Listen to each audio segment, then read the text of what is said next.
تقریباً یہ 82 لوگوں کا قافلہ بنا تھا، 82، جس میں حضرت علی کرم اللہ وجہہ الکریم کے شہزادے یعنی امام حسین کے جو بھائی حضرت علی کی دوسری بیویوں سے جو تھے وہ سب اس میں موجود تھے، عبداللہ بن علی، ابو بکر بن علی، عمر بن علی، زید بن علی رضی اللہ تعالیٰ عنہم، اور امام مسلم بن عقیل کے 2 بیٹے تو شہید ہو گئے تھے، 3 بیٹے امام حسین کے ساتھ اور تھے،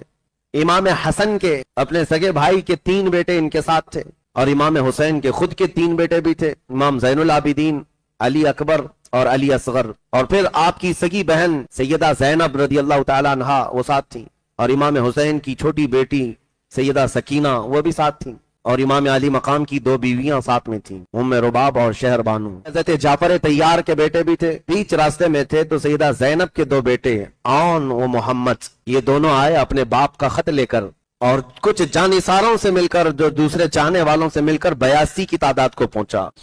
حضور پاک صلی اللہ تعالی علیہ وسلم کے دین کی حلاوت اور چاشنی کس کو ملے گی؟ پتہ ہے 3 چیزیں، جو ایمان کی لذت جس کو ملتی ہے وہ پھر دوسری جگہ نہیں منہ مارتا، ادھر ادھر نہیں دیکھتا کہ کہاں کامیابی ہے، کہاں سکسیسفل ہے، بلکہ جس کو ایمان کی لذت ملی ہے وہ یہ سوچتا ہے کامیابی میرے نبی کے قدموں میں ہے، مجھے جو ملنا ہے وہ یہیں سے ملنا ہے۔ بریلی کے امام کہتے تھے یا رسول اللہ خلق کے حاکم ہو تم، رزق کے قاسم ہو تم، جو ملا تم سے ملا تم پہ کروڑوں درود، اور تم ہو حفیظ و مغیث یا رسول اللہ، تم ہو حفیظ و مغیث، کیا ہے وہ دشمن خبیث، تم ہو تو پھر خوف کیا، تم پہ کروڑوں درود۔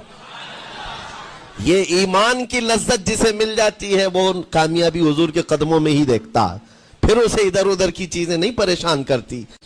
حضور پاک صلی اللہ تعالی علیہ وسلم کے دین کی حلاوت اور چاشنی کس کو ملے گی؟ پتہ ہے 3 چیزیں، جو ایمان کی لذت جس کو ملتی ہے وہ پھر دوسری جگہ نہیں منہ مارتا، ادھر ادھر نہیں دیکھتا کہ کہاں کامیابی ہے، کہاں سکسیسفل ہے، بلکہ جس کو ایمان کی لذت ملی ہے وہ یہ سوچتا ہے کامیابی میرے نبی کے قدموں میں ہے، مجھے جو ملنا ہے وہ یہیں سے ملنا ہے۔ بریلی کے امام کہتے تھے یا رسول اللہ خلق کے حاکم ہو تم، رزق کے قاسم ہو تم، جو ملا تم سے ملا تم پہ کروڑوں درود، اور تم ہو حفیظ و مغیث یا رسول اللہ، تم ہو حفیظ و مغیث، کیا ہے وہ دشمن خبیث، تم ہو تو پھر خوف کیا، تم پہ کروڑوں درود۔ یہ ایمان کی لذت جسے مل جاتی ہے وہ کامیابی حضور کے قدموں میں ہی دیکھتا، پھر اسے ادھر ادھر کی چیزیں نہیں پریشان کرتی۔ سرکار سیدنا امام علی مقام امام حسین اعظم رضی اللہ تعالی عنہ کی بارگاہ میں ہم خراج عقیدت پیش کرنے کے لیے آتے ہیں، ورنہ ان کی تعریف خود رسول پاک صلی اللہ علیہ وسلم نے فرمائی ہے۔ ہم اگر ان کی تعریف کرتے ہیں تو یوں سمجھ لیں کہ ان کی تعریف سے خود ہماری ذات بڑھ جاتی ہے، حسین اعظم کی ذات نہیں، ان کی تعریف سے ہم اپنے مرتبے بڑھا لیتے ہیں۔ بھلا ہم جیسے لوگ ان کی کیا کما حق و تعریف کر سکیں، جن کی شان میں قرآن کی آیتیں نازل ہو رہی ہوں، جن کے گھر میں جبرائیل علیہ السلام بھی اجازت لے کر جاتے ہوں۔ اس شہید کربلا کی